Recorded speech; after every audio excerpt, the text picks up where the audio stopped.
Asbestos. It's sadly becoming so common. A support group set up by two sisters following the death of their father is growing in popularity. Well, Sarah Gom's been to meet members of the Southampton group, some of whom have the disease and others who've lost loved ones. Eric Hogsflesh and Stan Thomas have mesothelioma.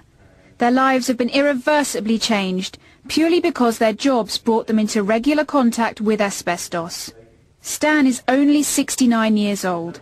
As a young man he began a career in the army, but in 1962 he trained as a heating engineer, the implications of which he could never have predicted. Biggest shock is you say to the fella how long, and he says, I don't really know. He said a week, months or years. So I'm in my second year, so I'm doing all right. I've got a grandchild of 7, which, you know, you feel, will I see her grow right up or not? But I don't know. Eric, who installed thermal insulation, was diagnosed in January. Over the past 5 years, I've buried at least 17 people I work with. The same reason, the same thing I've got now. There's quite a bit of pain now. Sleeping at night time, I probably wake up about 7 or 8 times a night. The South Coast has such high incidence of mesothelioma because of the hundreds of people employed on the railways and especially the docks, where men frequently worked with asbestos. Men like Douglas Maggs. He was employed by one of the South's major shipbuilding firms and died when he was just 59, leaving his widow Pat. You more or less die on that day and you just cope. That is all you can do, because you know that there's no turning back.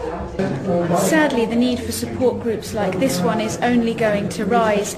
Cases of mesothelioma haven't yet peaked. They're estimated to rise annually until 2015. And for example, in Portsmouth alone, an average of 1 person every week is diagnosed with the disease. This group has been set up by Diane McClellan and Lynn Squibb following the death of their father, Dave Salisbury, in 2005.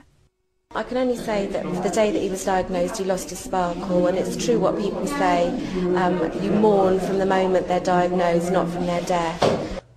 A lawyer was on hand today to offer advice about compensation. The cash can be claimed and it's vital for family left behind. But equally important is the friendly support and the cups of tea offered here, a huge comfort born of one family's loss. Sarah Gom in Southampton for Meridian Tonight.